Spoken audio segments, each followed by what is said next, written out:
traduction, pas d'anglais. Du coup, on peut faire la discussion complètement en anglais. Voilà, je n'aurai pas le temps d'analyser. Voilà, ce que ça everybody speaks and understands English. Oh, okay.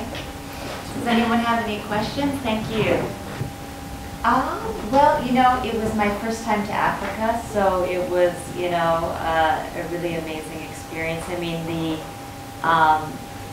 just to give you a little background on the piece, you know, Rotterdam commissioned the film, and they asked 10 filmmakers from around the world who'd never been to Africa to do pieces throughout Africa. And part of it was to research local filmmakers and to help facilitate a conversation between Rotterdam Film Festival and the local filmmakers. And so then they commissioned a local filmmaker to make a film.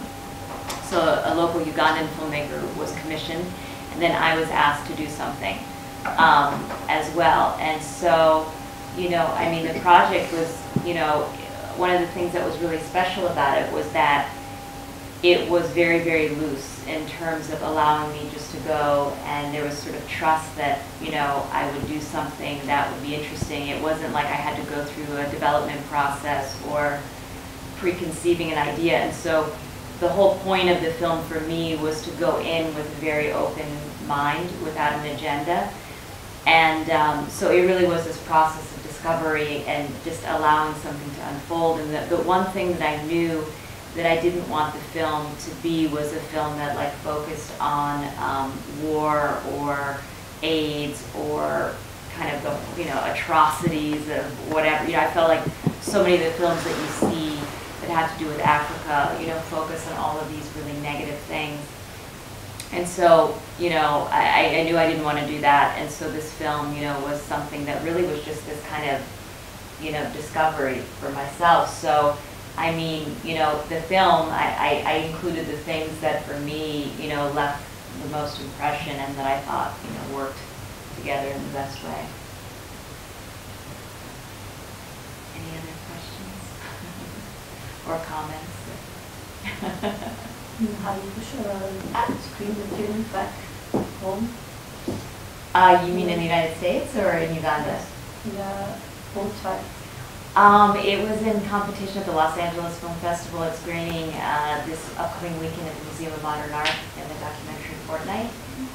And then it also screened in Uganda at the Amakula International Film Festival. So a number of the people who were featured in the film that, you know, I had any kind of contact with. A lot of it was observational, and, you know, it was just me on the street, and I didn't even know necessarily what sections I would use. But anyone who was featured, you know, like the VJ or the person who was the head of the school, or you know, various people that were focused on, they came to the screening. So that was really nice to get their response and have them see the film. And how much did you shoot? I shot like 54 hours in the course of maybe 2.5 weeks. I was there for 2.5 weeks. And this was a project where filmmakers were asked pretty much to do, you know, like for myself, I mean, I was just a one-person crew. You know, it's just me working alone, and most of the people who did the projects were filmmakers who did the films, you know, on their own. Yeah, any questions? Yeah, I understand that you you had the first impression kept in the film. So nevertheless, I wonder whether or why you did not make it more informative. I don't know if that was a precondition for the film festival, but it is true that it lives from its images, but it is not informative in a way to, I mean, very, very short dialogues on a piece of war, and then the last scene. But do you have a special reason why you made it only living from its pictures and just capturing your first? Yes, I understand it was your first time, so I understand why you wanted to just keep the images and without any commentary. Nevertheless, why did you choose to make it uninformative? Well, for me, it is informative in the way that I could be informative. You know, it's not a piece that I have no information to give about Uganda in the sense of any comprehensive information I also feel like there are a lot of documentaries that work in that way, that try to inform, and that's just not something that I'm interested in. You know, it's like, to me it's informative because actually you see a side of things that you've never seen probably before in relationship to Uganda, because at least the documentaries I've seen are all about like informing you about war in a very particular way, or about AIDS, or about, you know, some kind of crisis. So to me it's informative because it shows you the complexity of life in Uganda, and that it's multifaceted, and that it's really filtered through my eyes and my impression, and that's what I have to offer, you know. So to me it's informative in a different way. But you know, that wasn't my interest or intention. So the kind of what you're alluding to as far as a different kind of documentary. And did you know already in Uganda when you shoot how you were going to edit afterwards, or you just came back with a note of? Well, I've done other pieces in this kind of style, you know, which is an observational kind of style, and I'm interested in kind of doing something that's closer to visual poetry. I mean, that's what I'm interested in as far as the style. So, you know, I had a feeling that it would be structured probably in a series of these kind of vignettes. And a lot of times in my work, I do, because I'm interested in the photography of it, and like creating these sort of tableaus that are almost, you know, paintings or photographs that, you know, people are moving within, that I think, you know, that allow you some time to really, you know, watch something, observe something, and really watch it unfold. So there's that style that I'm interested in. And I'm also just kind of interested in the rhythms of travel and kind of moving between states of, you know, this kind of tension between the exotic and the familiar, and moments of connection, you know, lack of connection, moments of kind of dynamism, and then contemplation that happen while you're traveling. So it's also structured in that way. But, you know, I've done pieces that are similar to this that, you know, I've done a piece that's in New York City, where I'm from, that has the same kind of structure, you know, or pieces that, you know, are from different kinds of different places. Yes? What difficulties, if you had any, major difficulties that you have in this? Well, you know, this style, it's like a lot of times, you know, I film alone. And this was slightly different because for part of the time, the curator from Rotterdam was with me.